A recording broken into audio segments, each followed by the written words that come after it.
comprehensive plan. What we're doing tonight is one part of a long and complicated renewal effort, so to speak. This effort tonight is focused on what we call placemaking and resiliency, and it's designed to ask you and others in three kind of key parts of our county how you want the county to look as it grows. Some of that is new growth, some of that is infill or redevelopment growth. In my opinion, I've been here since 21, and we've started this process in 21, knowing we had until 26 to get it done, but also knowing it's a big effort. The county's comp plan amendment process in the past has been a little bit fragmented. The county last did a major plan when it wrote its plan in 2001. It hasn't really changed substantially since then. And as everybody knows, our world, our economy has changed dramatically in 25 years. And so we're not really just updating it. We're almost starting with a blank sheet of paper and writing a new plan for the next 20 to 50 years of growth. And so the chance we have today and through the next 2 years is to get it right, is to set a pattern that is,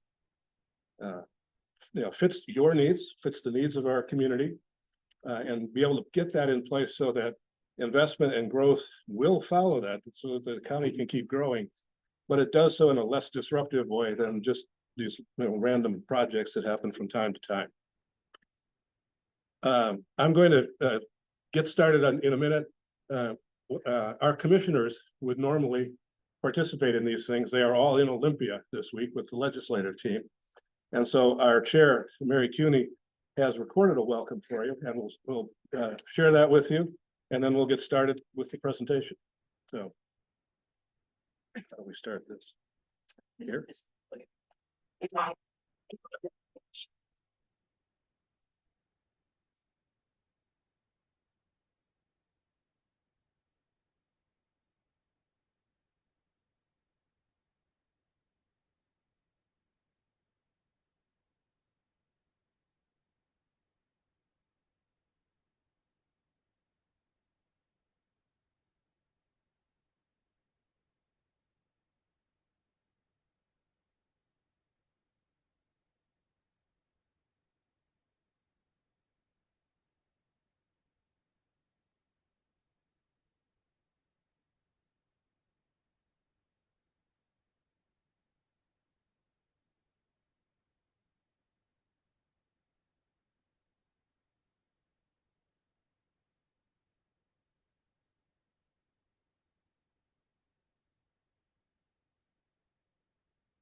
And with that, let me introduce part of our team, our planning team from the county. Bongo Thompson on the end, Tate Andre, Graham Zickafus, Joshua Warwick, and Michael Weir is over here. I'll let Bob introduce the consulting team as we get on, and then we'll start. So okay. I'm Bob Eggford, a partner at Makers Architecture, and we're working on the placemaking aspect of the comprehensive plan. Ian? Hi, my name is Ian, and I work with Bob at Makers Architecture and Urban Design, and also trying to make this screen do the right thing. There we go, perfect. Hey, good evening, everybody. My name is Matt Covert. I'm with Facet, which is a planning and engineering company. It used to be called DCG Watershed Company. Before that, we are kind of managing the project from the consultant side of stuff. So integrating with the county team and making sure that we support them and get them the work that they need to get this done on time and meet state requirements, and help them make a plan that is going to create a looking out 20 years. It's hopefully going to make a better community for everybody. So I'm really looking forward to participating in the plan. Thanks for having us.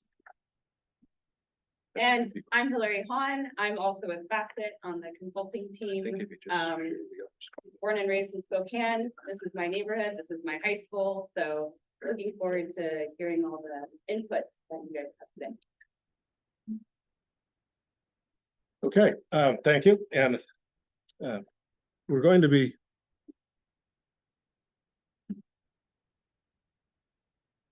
roughly, here's our agenda. I'm sorry, in the screen in front of some of you. We've got some kind of a conversation to get started on what it is we're doing, why we're here, why we're asking you to spend some time with us this evening. And then our consulting team is going to take us through what we call placemaking and resiliency. And it's part of the required elements of a comprehensive plan.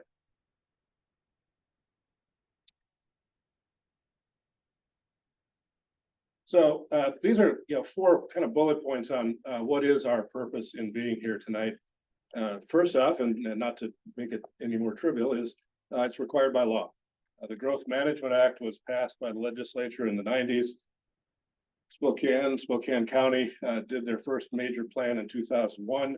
They're updated periodically, now every 10 years. So we are getting ready for 2026, which is our current update. What the plan is going to do is, as it says here, it's going to guide growth. When we say creating a vision, that's why we're here tonight. And these first three sessions is to find out what kind of place you want to live in. And for that matter, if it's very much what it's already here, so much the better. But if that's the case, we also want to be able to put that in both goals and policy language, but also in codes that will direct our investment and building going forward. And those codes serve two purposes. One, they guide new growth. The second is they're designed to protect the investment that all of you have already made. So you can see some of these other parts, that regulatory aspect is important because just as the plan has sort of lost its vibrancy in 25 years, the development codes are really ineffective right now. They've been amended over time, and so there are some inconsistencies among them. They don't always guide growth, and so we will be rewriting all of those as well. So we'll be going through this process.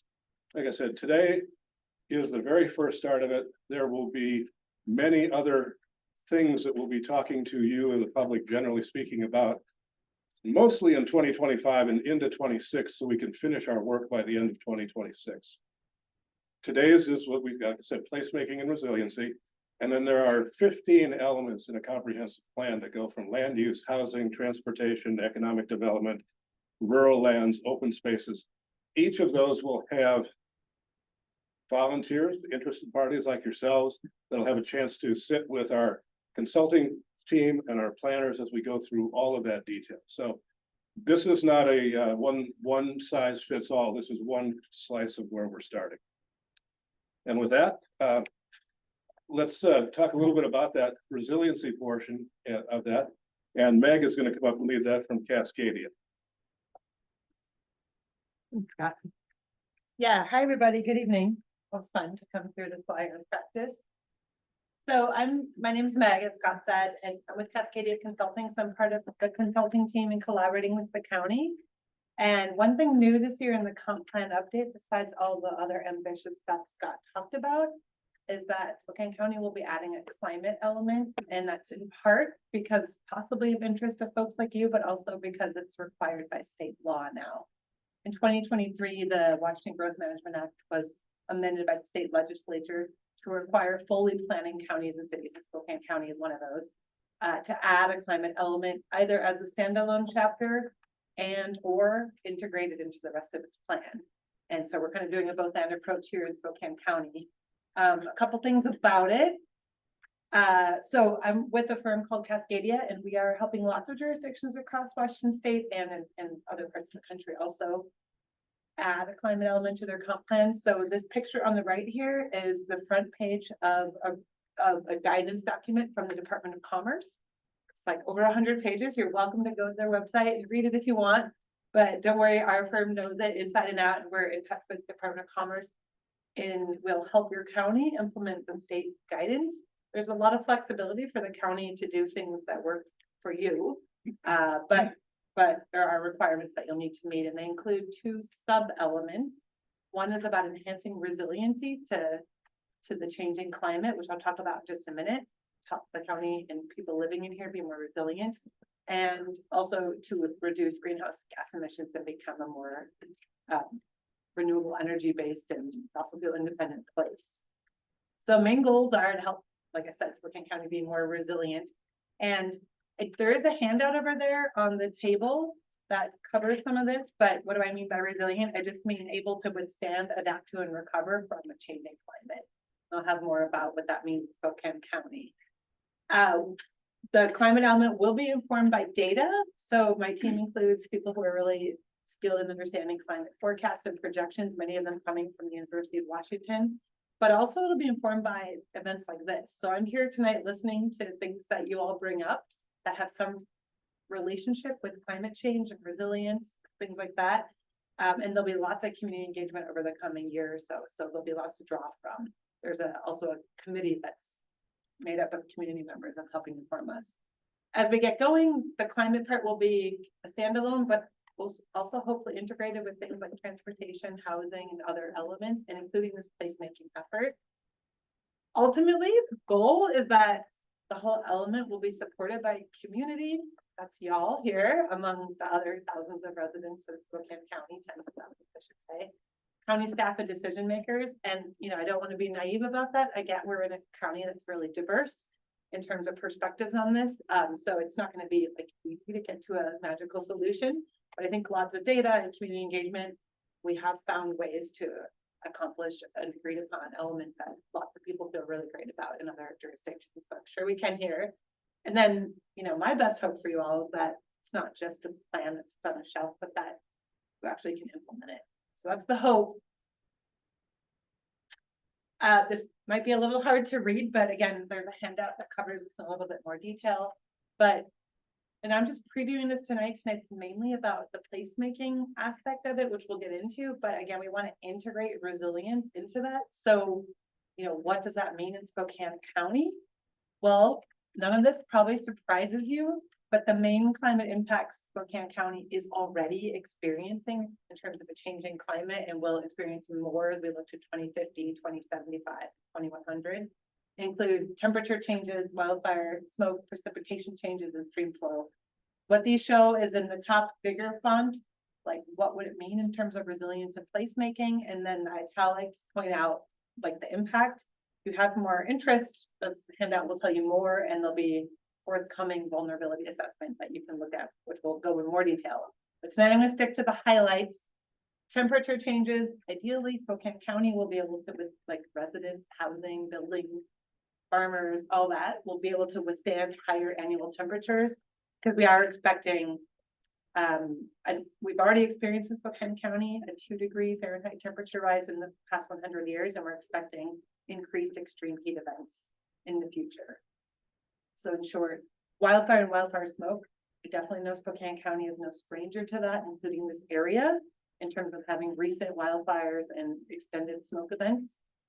And unfortunately, looking to the future, there will be more high fire and extreme high fire danger days by mid-century and more after that, and increased wildfire risk. So it will be important to have a community that's resilient to wildfire and to smoke. So that includes air filters, fire safe building practices, etc. Precipitation, snowpack, and drought. Again, you all are no strangers to this. I'm sure you've been seeing it with your own eyes, but there will be changing precipitation regimes in the future. So in the terms of placemaking, we're looking for communities that can, you know, be adaptable to drier summers and wetter winters with more extreme precipitation events. As we project outward, what we know is that there'll be more precipitation in Spokane County, and more of that will fall in the fall and winter, and much less of it will fall in summer, and less of it will fall as snow. By the end of the century, there may be very little snowpack, for example, unless we see major changes. So we want Spokane County to be prepared for that.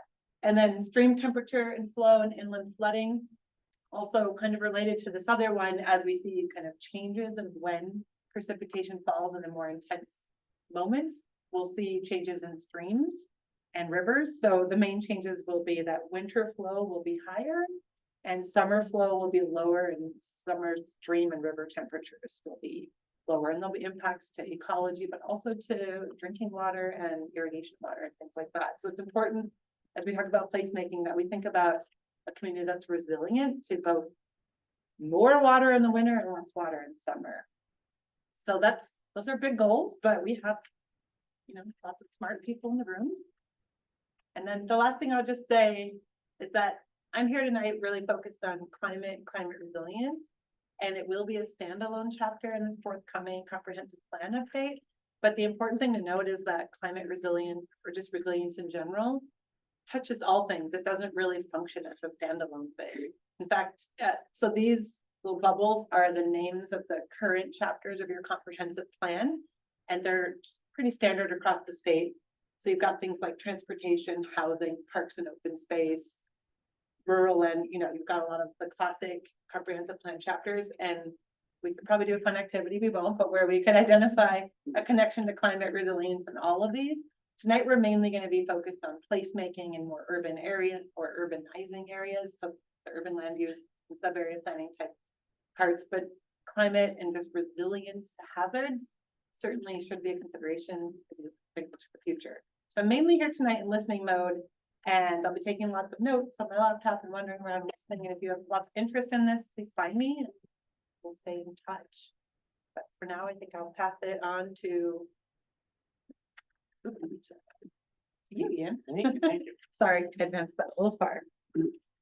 That's okay, yeah. Please make question mark slides. Okay, this one's better.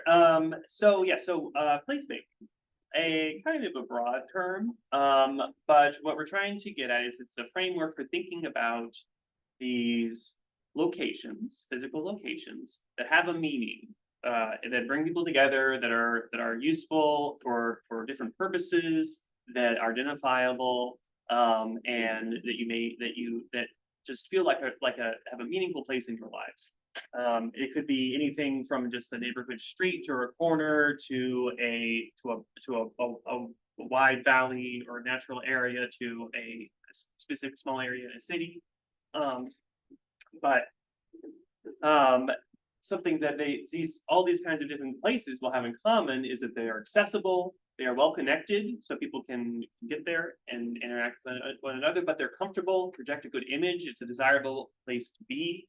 And for that reason, people are attracted to be there, to take part. And because it's a social environment and other people are getting attracted there's interactions and people are going to gather and visit again and again. Kind of what we're going for, again, very broad, high level considerations. But places have a lot of benefits and they bring together a lot of the things that we would like to achieve. So that's just why we're kind of starting from this framework, right? Like we have that social interaction I was just talking about. That helps to build a sense of meaning and purpose in people's lives, which is really valuable. People can get there all ages and abilities. It's not like if you're a senior citizen, you're not able to get there anymore. That is not a good kind of place. Something that all folks are able to access, and that feels comfortable. And because it feels comfortable and welcoming and it's accessible and it's fun, that actually promotes good health. And this is like a really important thing that we've learned about how health works, is that sense of meaning and that social interaction and that accessibility are all actually make us live longer and happier lives. And in fact, all of that helps to build a stronger and more resilient economy. So it's a win-win-win-win-win all the way around. What does this have to do with the comprehensive plan? As I said, it's kind of a basic framework for how we're thinking about this comprehensive plan. Of course, it brings into a lot of chapters. The land use chapter is a big part, and in some ways, it has some of the biggest decisions to be made. And the land use planning thinks about zoning regulations, what can be built here, what can be built there, what is not allowed, what do you need to do when you do build. If you're just implementing the rules and they're not very well coordinated or thought through, you can just end up with planned development. Sort of, we're talking about on the left, this is like, doesn't really have an identity. But we would really like to achieve, and what would be more meaningful for Spokane County, thinking about the county as a region full of people, is thinking about places and trying to achieve places through our land use planning. What is the development, again, on the left, is it's disorganized and it would be very easy to get lost there. That's just one thing. Like you don't really know, like there's this kind of building here and that kind of building there, and they don't really have any relationship. Each building is isolated from each other with few connections. As a result, you don't really have any choice except to drive from one place to another. hard to not use the word place, when we're talking about new documents.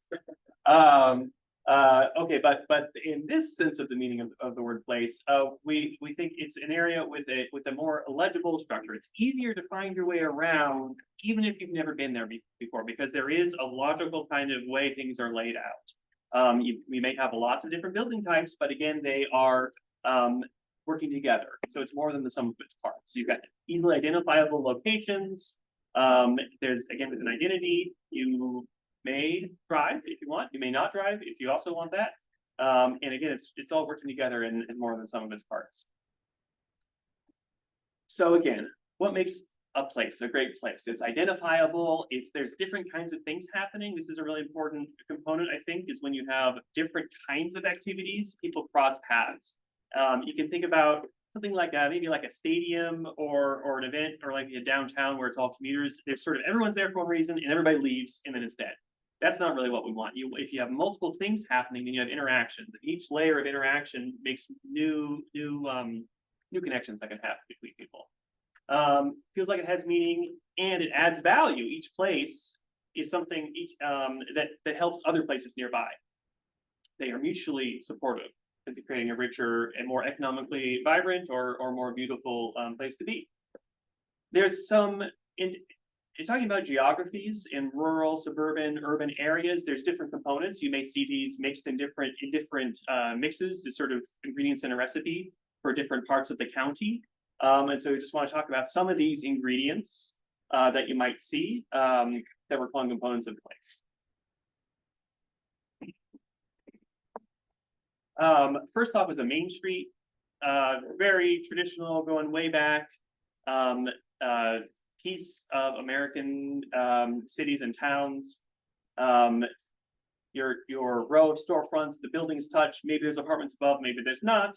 You've got ample attractive sidewalks, maybe there's flowers, maybe there's benches, maybe not. Often there's on-street parking alongside, which helps people to access the businesses, also helps protect the pedestrians walking from the traffic and the noise of the traffic. This is a hard thing to recreate. It can be done in a few places, and we'll share some examples of that. But as much as anything, sometimes you just need to nurture the ones that we've been left from past generations. Your mixed use node, I think we have some examples of this here in this area on Division. This is a place where you've got apartments, you've got transit service, you've got businesses, groceries, amenities, and services coming together. Ideally, there's safe crossings and ways to walk around. Leafy neighborhood, much beloved. This is a very old example, but of course it doesn't have to be an old place. But with nice tree canopy, again, sidewalks, ideally a grid of streets, or at least a grid of streets makes it easier to get around in different areas. And homes that are oriented towards the street, so that people can see each other maybe, and there can be some interaction there, and it's more of a social environment.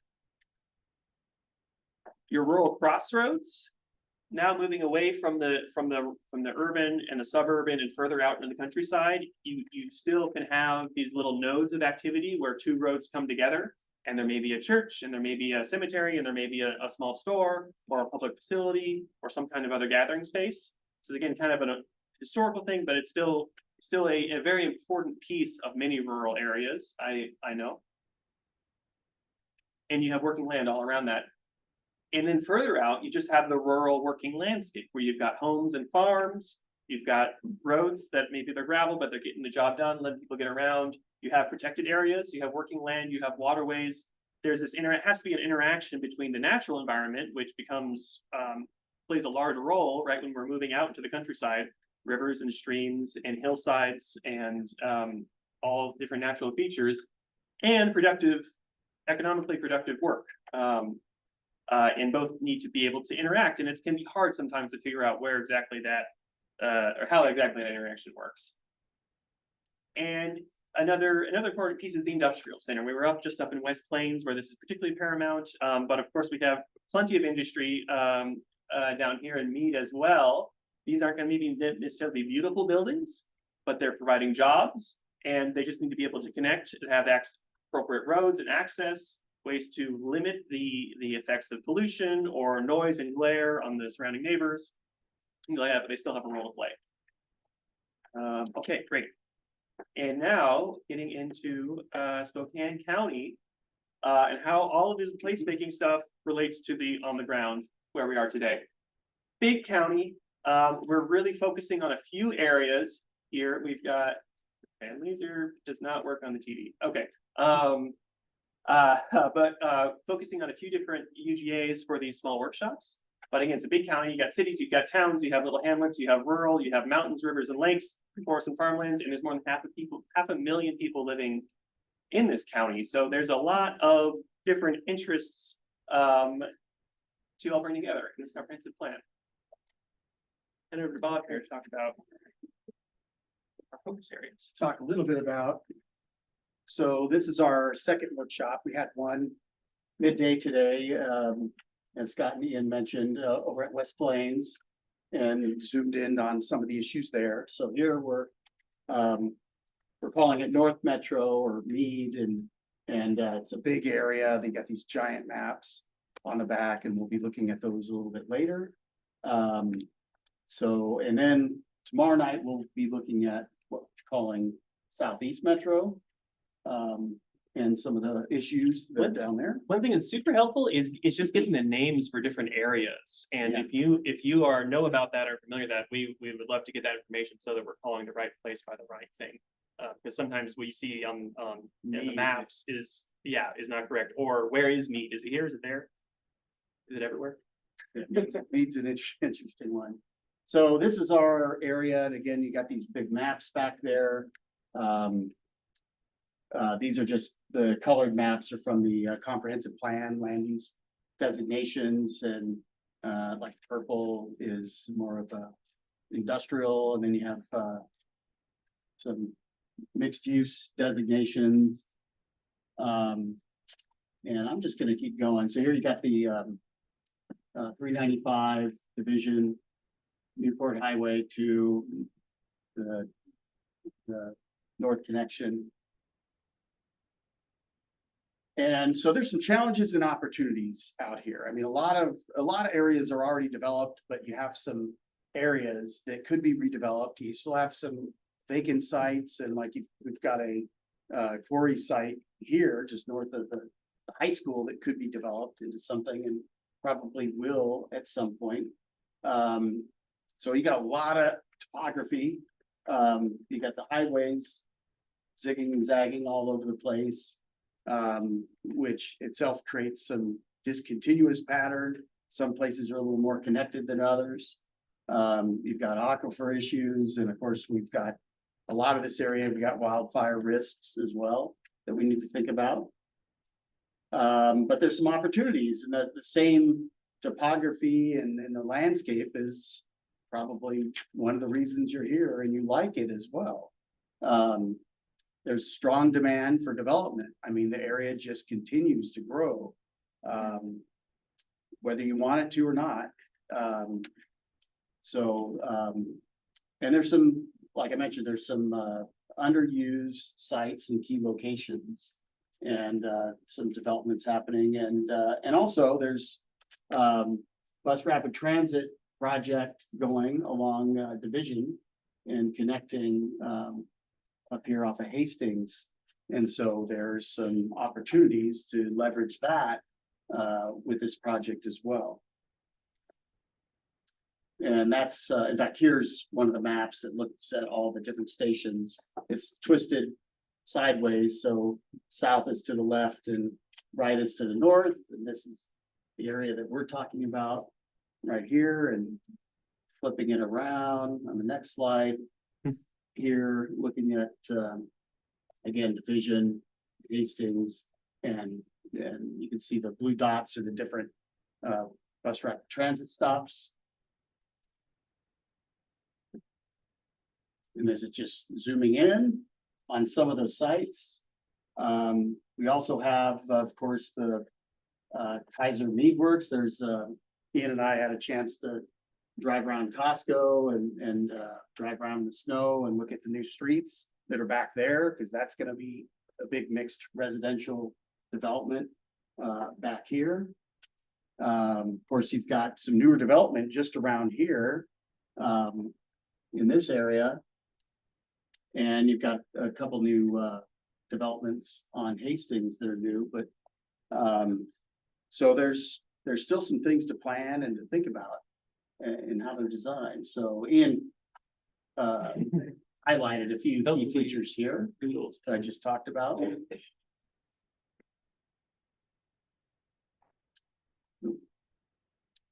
And another thing I noticed is just when you look at things have happened in the last 10 years. So you look at this development and this development up along the corridor. And if you look at this map here, so this was about 10 years ago, and you see that that's been developed. But there's kind of some limited, we had a chance to drive around here, but there's limited connectivity with some of the other developments there. But you can see this development went in, little pond here and some office buildings. And again, we're right here, and then there's this big piece of land, which is as a land use destination, I believe it, mixed use. That fall through. Cause that was supposed to be like a Kendall Yards built there, so did that fall through? Where the quarry is. Right here. Yep. Or up by half. The quarry was supposed to be a Kendall Yards built there. I think he's doing it over there, it's behind Costco. Behind Costco. The Mead was. There are no Give me a current break. permits in our shop for the project. We saw the original mixed use project and are supportive of it. But it hasn't gone forward, at least in terms of any further land use permits or any actions yet. But we don't know of any alternatives. And then heading north of the corridor along Highway 2. Now this area is outside of the urban growth area. It's kind of free growth management act development up there, but it is remind me what LDA lower It's called a land. limited. Limited area of limited, more intense. It's a GMA term that was given to all the counties of the state in the 1990s. The zoning and things up there predated GMA, so it has contemporary zoning on most of that property, which is why you see things like the North 40 and the new North 40 going Yeah. in. Yeah, zooming in on some of the sites, and again, there's some vacant sites. A lot of storage facilities. Yeah, in fact, I think that's where one of these sites is where that new North 40 is going in on the left. And the existing one is up there at the top. But there's still an opportunity to do some things here and maybe do some placemaking type of activities. But one thing I will say, and just in doing this for over 30 years in many different states, is that, roads and lot lines and those things are pretty much, once you subdivide the land and put these things in, they're gonna be there almost forever, in many cases, or at least in our lifetimes, because it's just hard to change. And so that's your time to get it right and how you do the planning and what you set the parameters for those. So if you've got a grid that just doesn't have very good connectivity and the kids need to walk, a mile to get to a school or use that's maybe only a quarter mile away, that's going to make it hard for them to want to walk anywhere. And trails are the other thing. If you don't plan and get trails in before you do the subdivision in the big developments, they're never going to happen because it's way too expensive to come in later and superimpose trails. Parks. And aren't parks, being obviously, too, right? We don't have them up there. So what are some realistic tools that we have? And so starting from the very beginning, it starts with the stuff that we're doing here and doing the visioning with the community, talking with the property owners, because, also at the end of the day, it's up to the property owners that no one's going to force them what to do. They get to choose. They'll have whatever their zoning is and whatever the market dictates. And then they'll have their choices of how they want to develop their property, or if they want to develop it. But it's important for the county, especially in key sites, to do that coordination. And then there's through the plan itself, the comp plan, developing these goals and policies. And the implementation strategies are super important that set everything up for the next 10, 20 years. And then from there, we've got also in the plan, the land use designations, and then that gets into the zoning. But the other parts, especially being important for the county, is the civic leadership and getting some of the public amenities and facilities. You still need schools and those types of things, and to create a place and a sense of community, those things are critically important. So I mentioned connectivity and streets and those requirements, and that'll be a key thing with the code, is to make sure that when these projects come in, that they have to make connections. And they got a good street grid, because I've seen a lot of projects where it's just walled off around the outside. And again, it's hard to get from A to B. So that's where the code comes in. And then at the end of the day, you know, we're really trying to encourage and incentivize stuff you want. And, you know, if something's so bad, you kind of want to prohibit it. Or maybe discourage it. And then you want to find the right mix of predictability, but then still have some flexibility, which is kind of tricky, but that's where writing the code, something that we do quite a bit.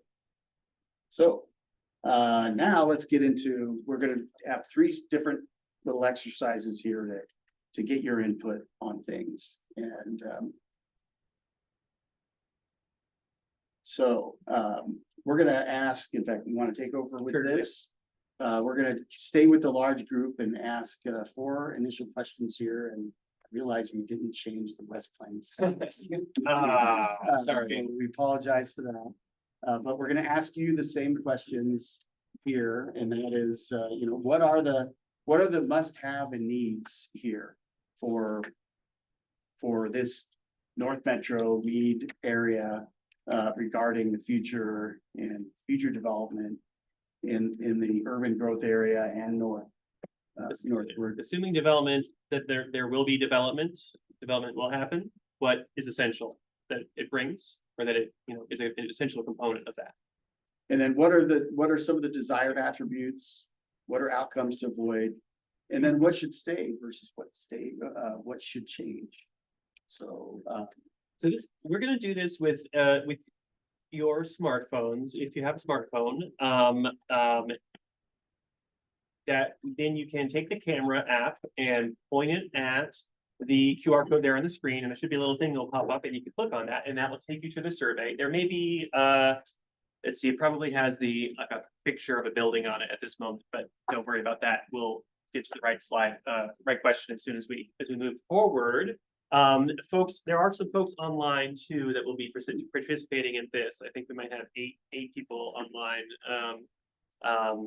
Just so y'all know, and internet people, we're glad to have you here as well. And if you don't have a smartphone, you're not able to do the poll, we've got Notepad at the table. We're great to get your responses there as well. Apologies, recognize that's not quite as easy for that. So, and we'll yeah, and also if you're online, and you can also go to this web address, polliv.com/makers350. Okay, great. What if we're older and digitally challenged? Yeah, writing it down on paper.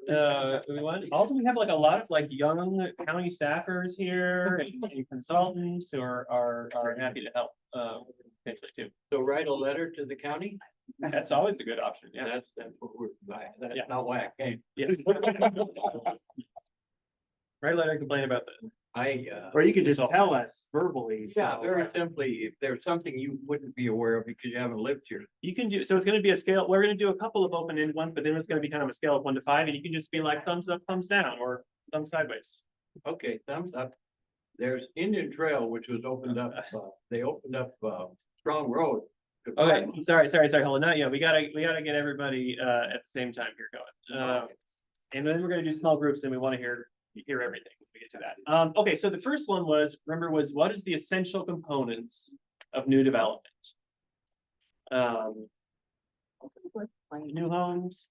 Yeah, what are the must haves? Dang, I'm really sorry about that. Yeah, when it says West Plains, it should be that's yeah, we apologize for that. That's a miss. Did you want to make, if you want to make some verbal comments or if Okay, yeah, anybody- here's time. while everybody's That's typing. why I came. Okay, tell us.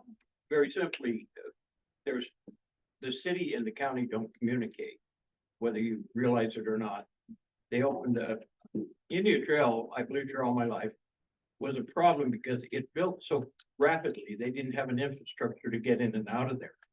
And years went by and they didn't have a solution. There was a bottleneck getting out of Indian Trail in the morning, in the evening coming home. Well, the city owns the property south of Strong, and the county owns property north, or if it's county north of Strong and south of Strong, the city. Well, I called when they were gonna open up and unleash Indian Trail's bottleneck onto 5 Mile Road. And I asked them, why in the world would they do this? You know, a 5-year-old could say, you've got a problem, you're just gonna unleash over to another neighborhood. And the city said, well, it's not our problem. So I called the county, and county said, we can't do anything about it, it's the city. So there was nothing, nobody cared the problem that they were creating because it wasn't their problem. So the problem is, we have North 5 Mile Road, which is cow path. And I talked to one of the developers, or excuse me, one of the engineers at the county. And it's undevelopable. You can't develop it, as simple as that. He said for every foot of road widening they do on North 5 Road, they have to add 5 feet of earth.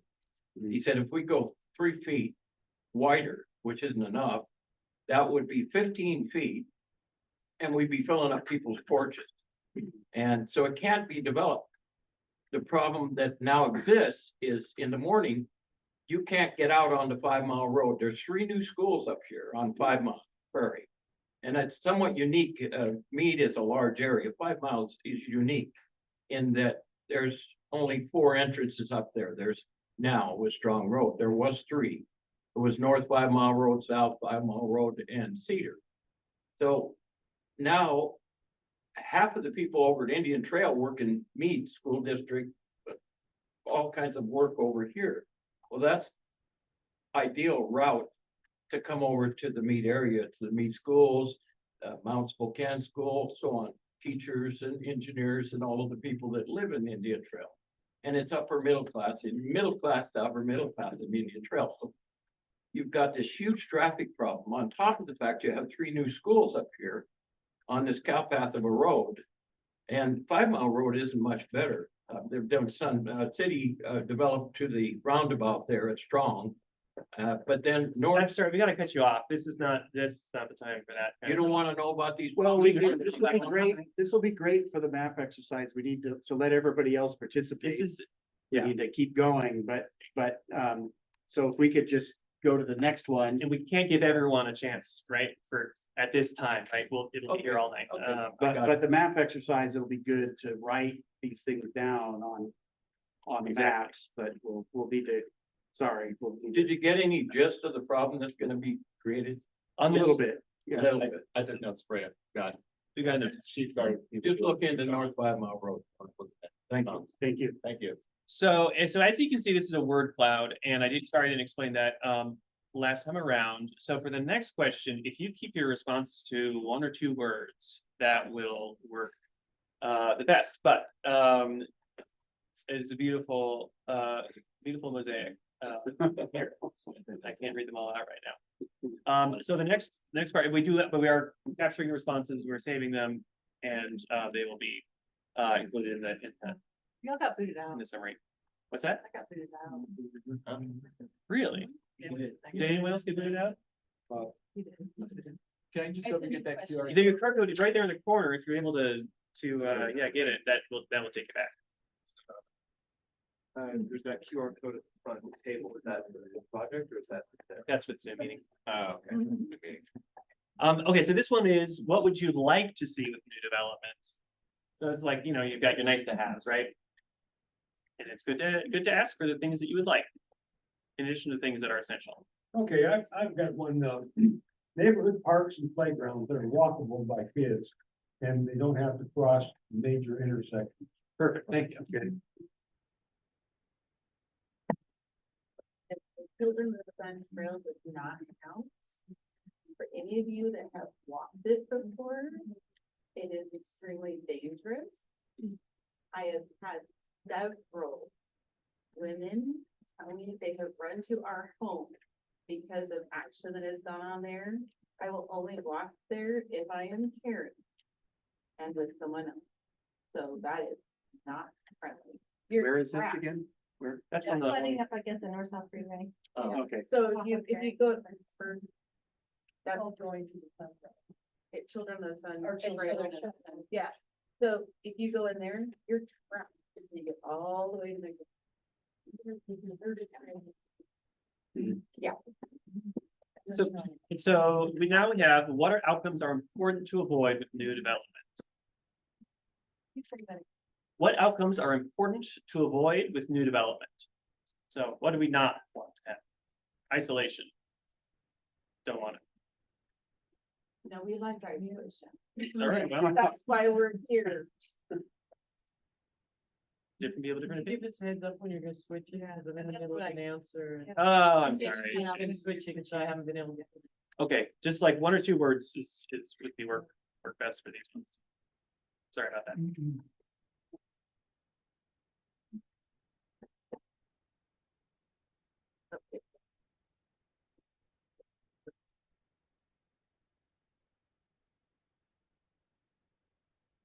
If people get booted out again, we're scribing this stuff down for each of these prompts. So if you have any issues and don't want to scan that tiny QR code, just let me know.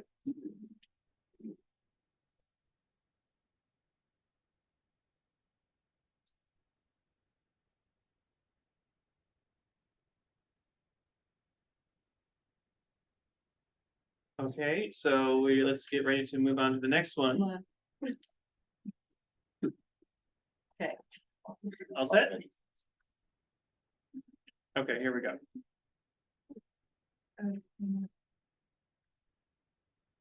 And so this one is, yeah, the question is, what should stay as is, what should change? And so, and this will not be a word cloud, this you can, your response is just gonna pop up on screen.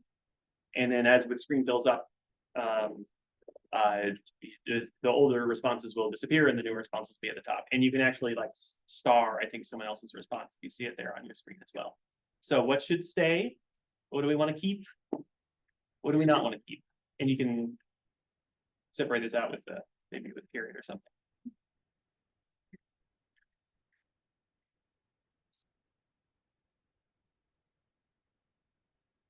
No more apartments. Not sure if that's a stay or a change, but I guess that's a change. Sense of community, something we want to keep. Clean up old Kaiser plant. Infrastructure isn't good. Something that should change. No more development. Green space, existing green space should stay. And that's when we definitely want to get you guys to mark on the map when we get there, like the really valuable green spaces or any other kind of things that are super valuable to you like that. Keep 10-acre limit on Peony Prairie. Peon, thank you. Okay, yeah, I was gonna say. Kaiser, low density, it should remain low density, more walkable community near Spokane High. Mount Spokane. Mount Spokane High, okay, got it. That makes sense. My Spokane. Probably an autocorrect thing there. Fewer car lots, we need a park, it's something that should change. Good water, I think, is something that should stay. Or something to change if we get not good water. Green spaces, public service funding needs to increase, no driveways across from each other, working lands should remain. Increased trails and public space. Protection of the aquifer. We were learning about that at the last workshop, very important. Keep parks with lower fees, more police, non-motorized connectivity, lower fees for water, something that should change. Keep family farms and small businesses in green space, remove or rebuild vacant factories, something that is in some sense underway, I believe. Increased housing types, so different, more variety of housing types, maintain highway system. Everything should stay as it is, and I think we're gonna move on to the next round. I can't actually see all of this because got the video in the way. Everything stays as it is. The change, just upgrade the already built buildings, no more apartments, no new development, want more green spaces, better facilities like movie theater and parks, more bike trails, nice resort of Mount Spokane, no more traffic, no more people, more police. Appreciate historical heritage, change isn't inherently bad. Okay, impact fees, impact fees. Thank you. Okay, so we're gonna move into the second part exercise, and this is called the visual preference survey, and on this, we'll want to look at, again, assuming that there's probably gonna be growth, whether we want it to happen or not. Some places more than others, but again, sorry about the West Plains thing. We're gonna want to score these images from 1 to 5, 1 being the worst that you don't want, and 5 being the best. You'd love to see these examples in the Mead North Metro area. 3 is neutral, take it or leave it. And let's get at it. Same. You may need the QR code again. There you This go. is the same one as before, but bigger. So this should be easier and quicker, and we'll try to run through it fast. It's gonna be 2 sets of things. Let's keep going here. The first set is gonna be, oh, you got some questions. First, we have a couple of questions to hear about you Okay. all. Sorry. about- Zip codes. Yes, They're already doing it. yeah.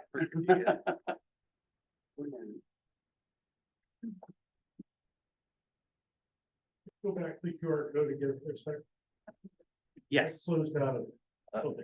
I think that it should still be working for everyone who's already there, right? Perfect, thank you. No problem. Yeah, you probably just keep it. Great, yeah. Okay, let's just keep going. All right. Okay, so the first set is gonna be more of like aerial images of development patterns, and then we'll get into photographs. So this is the first one. It's kind of a standard cul-de-sac type subdivision. You can see the street pattern there in the yellow doodle, and the white are sort of the edges, and there's, for instance, no connectivity to the north, a little bit to the east there, but you know, rate how you like that. Again, 1 through 5, and here we go. Inside the. Not duplexes or anything like that. Looks I like, believe they're all looks single like all family single homes. family, as far as we can Yeah. tell, yeah. Well, I'll describe some of that stuff in the other ones, because there'll be a mix up. So all of the map, a little bit here, the 40% 5, 40% neutral, and a few bads. Okay, let's keep going. We got a bunch more. This next one we're calling trail oriented development. So you can see the grid of streets, but it's got a little creek running through it with a park and some trails, and some park community buildings. There's some alleys and a mixture. There are some mixture of housing types mixed in there. So bunch of high scores, but a couple bads and some 3 and 4s. Okay, keep going.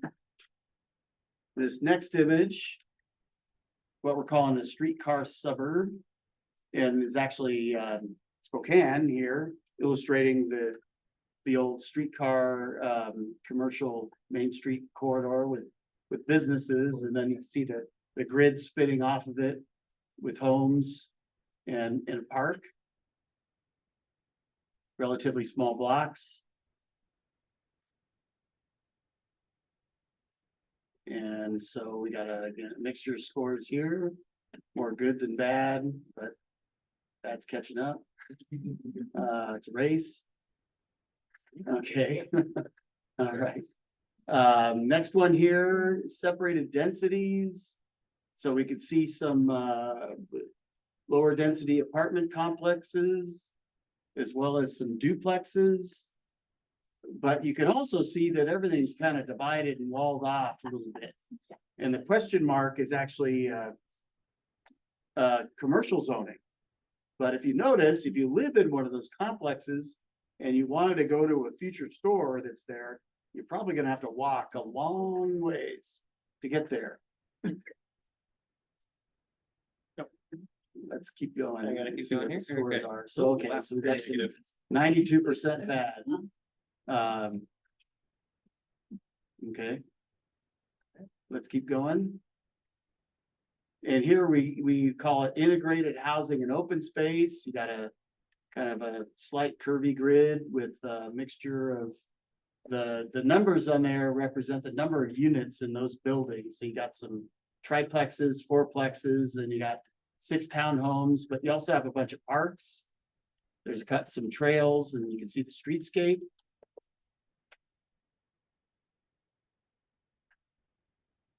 So we can see the mix. Several people don't like it.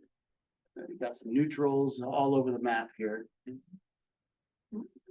Okay, and here we got master plan communities. So you see here, you've got a small little neighborhood, commercial Main Street by the roundabout. And then that you see the big park with the circle and a grid that radiates from it. So obviously, when they try to develop this, they had an interest in creating a place. Fire hazard. Nobody can get out. Go to the next one here. So here you can see the street pattern.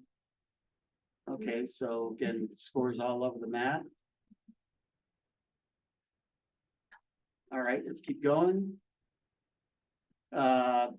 Here's one up against a freeway. This is actually similar to the West Plains kind of area along 90. But you can see a larger arterial grid pattern with some streetscape features of roundabout, light industrial storage, commercial, and some subdivision mixed in. The yellow is That's a right, yeah. subdivision. Mostly, it looks like mostly single family, but alleys and parks. A lot of storage units, which we're all familiar with up here. Yeah, that's what the purple is. It's yeah, storage, self-storage.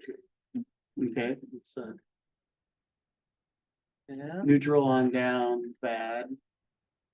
Okay. Let's keep going. And here we just got simply commercial pad development. And up against a freeway with big arterial.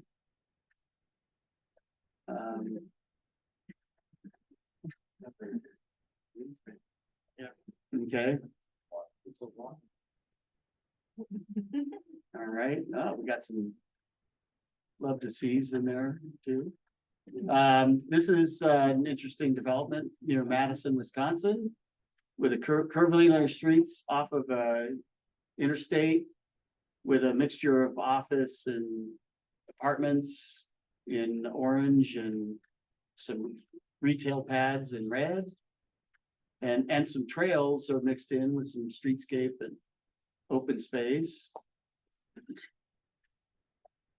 So mixture, actually mixture of all of them, but more bad than good. Okay, we got a couple more of these. Starting to zoom in. Yeah, this one, so here, we've got a short little neighborhood Main Street between 2 arterials. You can see the storefront uses in the red there. And behind it, there are some compact single family and some townhomes, but also some civic uses and parks.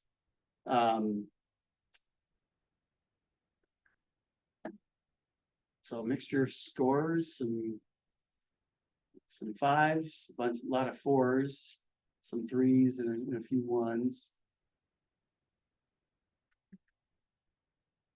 Okay. And then this is more of a rural cluster rural kind of center, activity center. But it's got an open green, with a bunch of, buildings, retail buildings, and actually in this case, a bunch of these buildings have multiple businesses in them.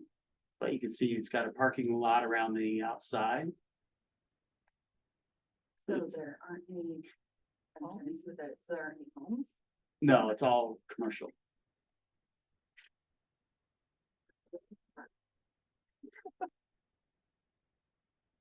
Kind of a commons.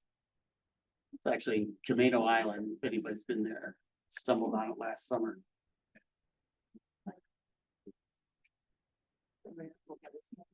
Okay, got a mostly positive there. Okay, so now we're gonna get into just street level development examples. So, your typical modern garden apartment complex, 3-story, surface parking, some landscaping. 4-story.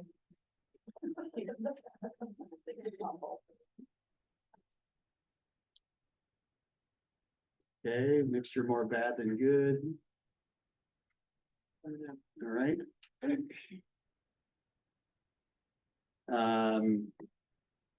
Don't need to say much here, but newer development in a western town.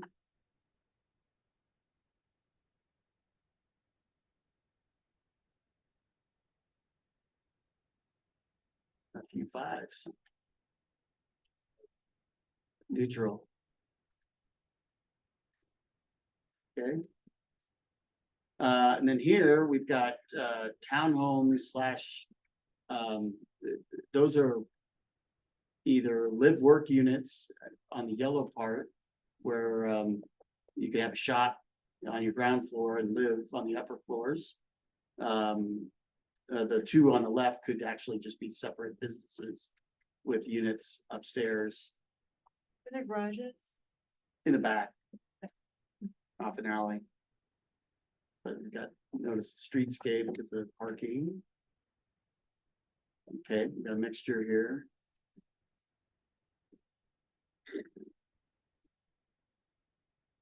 Okay. And then these just townhomes. Parking garages are in the back behind it, but there's a street out front. Little landscape setback.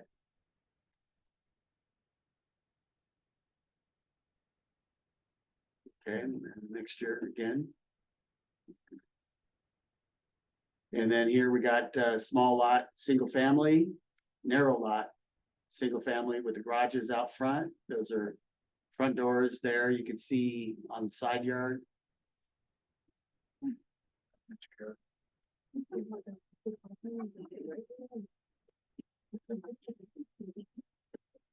All right, 1 through 4.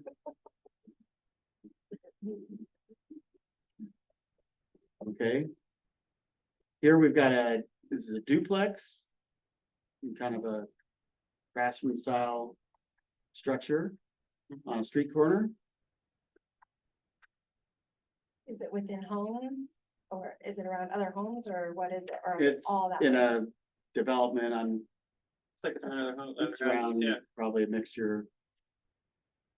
Sometimes developments will have like, duplexes can be allowed on corner lots. This might be an example of that, for example. Yeah, not sure. I didn't take this picture. Wow, all over the place. Oh, wow, look at that. Evenly divided for ones and 5s. Yeah, and- right down the and- middle and a 3. almost. Okay, but slightly positive now. 4 4s and 2s. 4 4s and 2s, it's tiebreaker. Okay. All right, here we got, again, small lot, single family, detached, 3-story. It's kind of interesting with the stoop and the balconies hanging over the garages. So what's the thought process of the kids playing? I mean, I don't know what the county's thinking on some of these homes that have no yards that are so close to each other and the kids are supposed to play in the street because there's no park. I mean, I don't understand that. Well, there's this particular example, I took this picture. Like a lot of, there's all different kinds of houses for different kinds of families. A lot of households, most households don't have children, so. Let This- me jump in though, because what Sorry. we've seen in the past, what we've seen in the county's past, with the current plan and the current zoning allows for that higher density development, up to 8 units an acre in low density and up to 10 units an acre if there's like a corner duplex involved. We see that as being disconnected from the reality of how you build a good place, because it's not, they are small yards, but there's no park as part of it. So part of the reason we were showing those earlier images with the parks kind of going down the middle is if you're going to have or allow small lot development, where is the park? Where are these kids gonna go to play football or to go just throw a ball around? So it's why we're trying to do this exercise so that we can write a better plan to address that exact need, because right now you can build, things like that in Spokane County, and it is permitted by the code. And it's frustrating to us. So the county needs to get better with that, because I've been through this a lot with the property, and the attorneys just come in and change a comprehensive plan wording. I've been there, done that. So when a comprehensive plan has been written and the developers don't get what they want, and they come in and say, here's my attorney. And when our county commissioner volunteers don't know how to read it, what it means, and they say, we're gonna let it go because we don't know what it means, and we'll just let them have it. That's a problem. It is, So, I will say that, we work on a lot of implementing codes, and we worked on a lot of residential development standards, and one thing I've tried to do is when you've got these small lots, is try to make sure that there's some usable open space, that meet minimum dimensions, and, you start to see more developments with alleys, but then unlike the olden days where your alley, you had a backyard between the home and the garage. And then with these small lots, they slammed them together and then there was no yard anymore. And you see a bunch of these around Spokane. So what we've tried to do is say, okay, you could do that, but you need to, you could still get a small lot and configure these things and get at least, a 15 by 15 yard space that's usable and where your kids can play. And it's not just this narrow space. So we those are things we could do. you guys ultimately aren't the problem. The problem is the county cannot press against developers to stop doing it. I've seen it, I've dealt with it. And I can't get even inspectors to get people when they don't have permits off the property and stop what they're doing. And you guys, they don't get fined. So that's where it's hard. Because Well, if the code says you have to do it, it's not gonna get approved. So. you do it, no, you do I it. want to get into the weeds Because on we that have right a- now. Here, again, Yeah. we're going through this exercise so that we can write a new comprehensive plan and new development regs. It'll be a different look at zoning than what's out there now. That will give development more flexibility, so we won't have this annual cycle of patchwork plans that have popped in. over As the long years. as you guys are out there watching them, you guys are, they're not getting watched well. Well, And they put throw it this way. permits in underneath. Some of the builders that you would think would be very much opposed to this because it's not just, I know how to build houses and I'm gonna build them on 4,000 foot lots. I've met several times with the Home Builders Association. They didn't throw me out anytime. No tomatoes. But in talking with some of the builders that you would think would not be at all supportive, I have found them to say, so what you're talking about is sort of a master plan community rather than this, and it's like, well, it's a little overly simplified, but yes. So building in those amenities, whether it's parks and open space or providing a core for a C-store or a convenience store or some other thing. We've gotten a pretty good response so far, or at least it hasn't been a negative response. So the way to avoid the county being overtaken by development, first off, is talk to the developers because they're building what they can sell in the market. So they're building what people want. Can we add a level of quality to that is missing now? Sometimes their first response is, you're cutting into my profits. Okay, fair to a point, but on the other hand is, if you're building a higher value product, you might be able to sell it for more than it's gonna cost to plant the street trees and do some of the amenities that are gonna be in here. It's a balance, to be Yeah. sure. But And so they're that- not here, all I'm seeing is apartment. And I have kids who are adult children that are looking to purchase a home, and I get it that.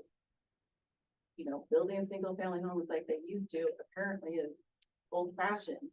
Why aren't you guys doing condos that they can purchase? Why aren't they doing that where they have ownership? Because right now. Yeah. It's And I can answer that. horrible over the top. of, There's like, two reasons. freaking Apartments. There's two primary reasons, Rick. One, the price of land. The price of land is so expensive compared to even 5 years ago that it's almost impossible to build. Well, it is impossible to build a $300,000 house. They're 600,000. Condos, we would absolutely love to have a condo product available for our builders. State law right now makes that virtually impossible.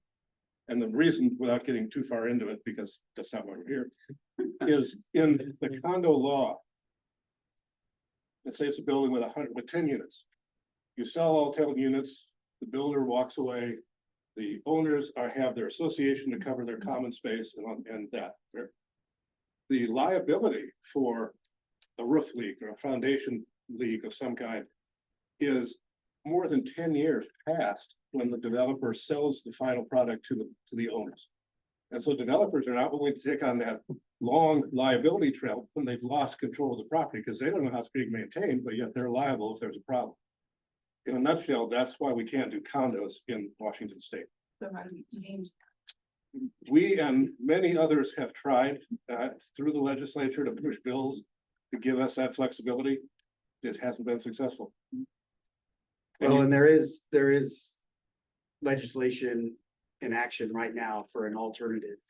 It's called the Uniblock subdivision, which are for things like townhomes or even building duplexes where you can own your own lot and bypass this the litigation issues. So that's going on right now. States requiring cities have this process and be in place. We're working with Department of Commerce on it right now. And to me, it's a great opportunity for more ownership, you know, and even like accessory dwelling units can be owned separately. So it's a great opportunity and hopefully it'll be more ownership rather than rental opportunities in neighborhoods. So, And they're working on the condo thing. They passed a couple of laws. yeah, Sorry, I got bumped out. Can you? yeah, we've only got like 2 or 3 more images here. Yeah, we're anyways. almost done. And we need to get to the map exercise. Sorry about that. Well, it's just like Farwell Road, look what's happened to there. Seven complexes. And 2 of them, no, 3 of them are huge complexes. Well, that's because they All all behind each apartments. other and nobody's watching what they keep on changing in their permit. You can watch it change right when they're building it and nobody's paying attention to that in the county. You're not gonna find any group of people in like who are more pro like enforcement of development regulations than. We're on the same page. Yeah. You're going from low density to medium density and you give them that, they should have to have their blueprint in hand and stick to it. They don't have to. And I know the volunteer commissioners have said, oh, that's a really good idea. Because what they do now is I've got property sitting and they're gonna come in and they're gonna do a permit and they're not gonna stick to it. I know the one over here, it was supposed to be 3 stories. 4 stories went up. Those people did not get notified. Yeah. That's what I'm saying is like, the density is going up because the builders are just sliding in these permits. Yeah. Nobody's watching. I think we got a couple. All right, it's the last Last one here, and then, Oh, yeah. we just- And it's been a really stuff. 7:30. yeah.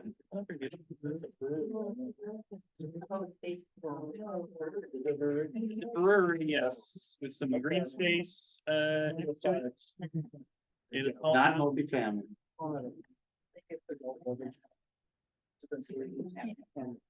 Okay, great.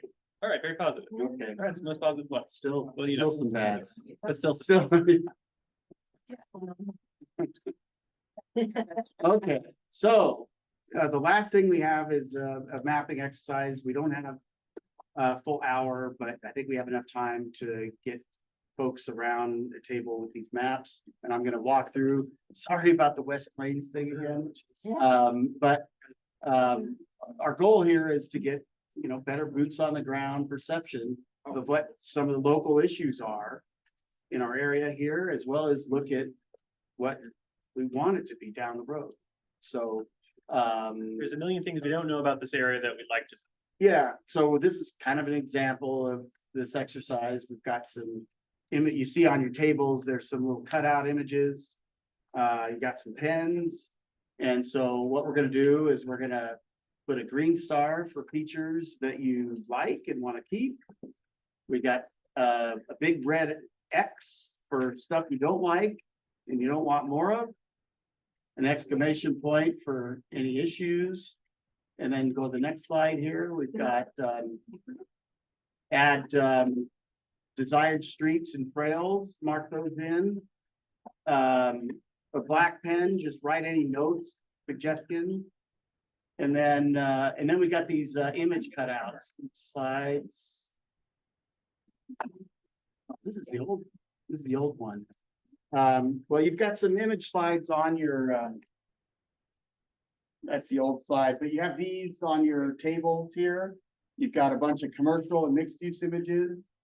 Some are similar types, but some are different character. And then you've got different housing types, intensities and characters. And then you've got some civic parks and public amenities. If you want these things in certain places on the maps, cut them out. We got some blue sticks. Cut them out, we'll help you. They're on the table like they should be. Or we'll get some if they aren't. We'll help you out. Probably. So there's a bunch of, if everybody can kind of, the tables are really small, so do the best you can. Might need to stand around the table. But people can cluster and then we can try to help you out. And the idea is the more we get on these maps, the more they're useful to us. The more we know what conversations have happened and what kind of and the folks, I don't know if I should say something to the folks online. Or if there's any other folks online, I guess they could write comments in the chat.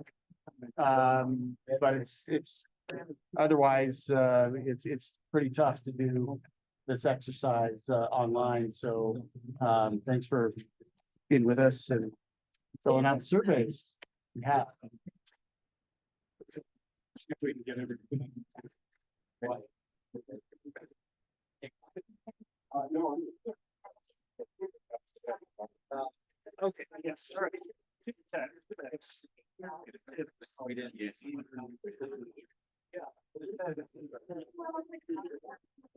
Yeah, they're cut and I didn't see if anybody.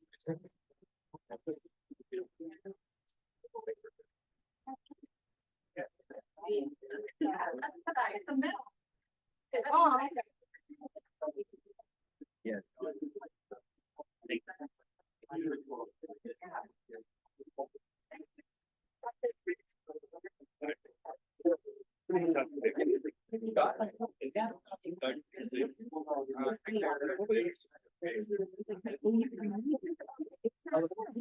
Good. I forget what organization. You're one. You're also. Oh.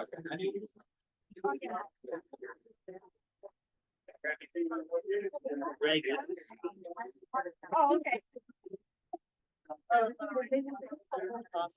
Yeah.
Michael, stop talking. Talking. Joshua. Joshua. So June 26th, Look over here. the comprehensive plan, What? June 26th. June or maybe December. June right now, there's a bill in the legislature that might move that to December.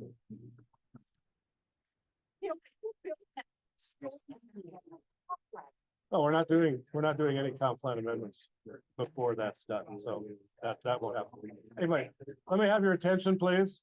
We have reached our 2-hour limit. And we want to be respectful of your time. I very much appreciate everything we've heard tonight, even the things that didn't seem very pleasant. Because all that news is important for us. We need to hear what you're thinking, what you like, what you don't like. So thank you for being honest and sharing that with us. It will not go to waste. We will take all of that very much into account. Well, thank you for coming and Yes, asking our thank you. opinion. Welcome. Thank you. Our goal with this exercise is to kind of memorialize the things you were telling us. We will take that back with our team and our consulting team and sort of put that into draft versions of what a place with these attributes might look like. And then we will reconvene, we think in about 5 or 6 weeks, and bring you those results. You can check them and see, did we listen? Did we understand you? And we'll share that, a second time. So we'll be back, like I said, hopefully 5 or 6 weeks, depending on how our schedule works. But again, thanks for your time. Thanks for listening. And if you have other thoughts and questions, go to our website. We've got a commenting section. You can submit comments anytime, emails to all of us, planninghelp@SpokaneCounty.org. And we assemble and listen to, grab one of those cards. 5 or 6 weeks, we hope. Be announced. Oh, Because I happen to just Google. we have it's never perfect, okay? We publish notices in the paper, we publish them on our website. We have a list of almost 1,000 people that have signed up at events like this that go into an email database, they get a direct email. So you'll So- email. We'll get emailed. Yeah. If this were like those of you that have been through the comp plan amendment process, there's a statutory requirement there to physically mail a notice to everybody within a quarter of a mile or 400 feet rather of the subject parcel. That's not what we do in these meetings, partially because we don't have the funds to do that for the entire county for all these projects. So we use every other tool we can think of. We are working on that. Follow the. Tom, our comms guy, So I watched the video and then I tried finding it. It's not easy. our website is going to be dramatically better in a couple of weeks. The county improved its website last year. It's much better than it was. It's still pretty clunky for what we do. It's really just a library right now. You have a list of documents that you can get. Yeah. We're going to make that more interactive so that events like this can take place and everybody can actually participate instead of just listening online. And even to the point that if some of you go home tonight and went, "Phooey, I meant to tell him this thing," we're going to have an ability to, for you to sit at your laptop, dictate a video to us and say, "I forgot to tell you this, but this really stinks and I don't want you to do that," kind of thing. We'll be able to take that kind of comment as well. So we're trying to broaden that out as much as we can to make it easy for everybody to let us know what works and what doesn't work. So anyway, thank you. And oh, I'm sorry, one last thing. The school, because of what they're doing, has asked us to all go out that door. It says emergency exit, it's not, it won't make a noise or. Inside parking lot, just go out this and then I just go around and then the front, if you park in the front, then go to this hall behind Yeah. here. Then there's a door at the very end of this hall. We're grateful to Just trying the, be quiet. yeah, we're grateful to the school for letting us have the space. We didn't anticipate the conflict and we don't want to disturb the choir out there. So anyway, thank you. Thanks, everybody. Thank you.